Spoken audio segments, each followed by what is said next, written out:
כשאדם מאבד את הטעם מתייאש מכוחות של עצמו, עליו לפנות לשמיים.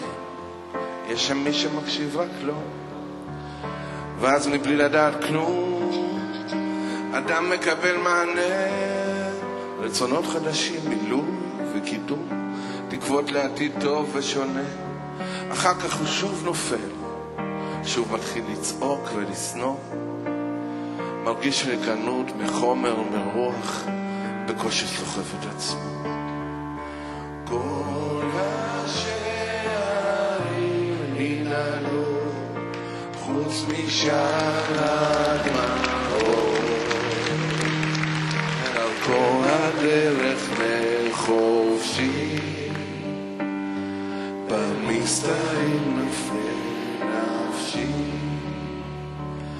והוא נופל כבר בלי חומר דלק, הכל ריקני וזר, גם בעבודה, גם בתוך הבית.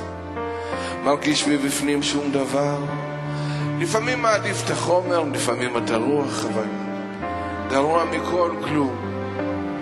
רק רוצה לדוח, רק רוצה להתרסק וליפול.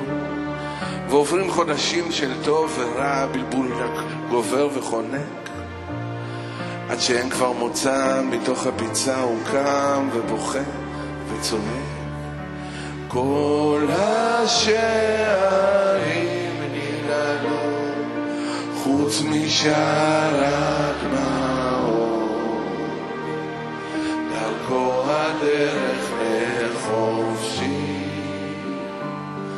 במסתרים תבכה נפשי. וזה לא בכי מרפול ידיים, פשוט האדם כבר מבין שלבד אי אפשר, צריך מינימום שניים.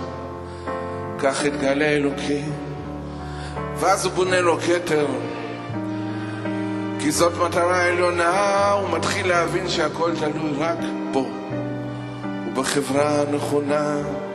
מצד אחד זוכה לכתר, מצד שני לשפלות של עצמו. אין כלום בעולם הזה, רק הבורא. אדם מאמין לכל דבר שרע לו, שירו איתנו. כל השערים ננעלו חוץ משער הדמעות, דרכו הדרך לחופשי, במסתרים תבכה נפשי. כל השערים ננעלו חוץ משער הדמעות, דרכו הדרך לחופשי, במסתרים תבכה נפשי.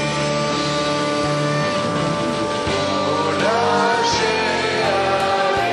ננעלו חוץ משער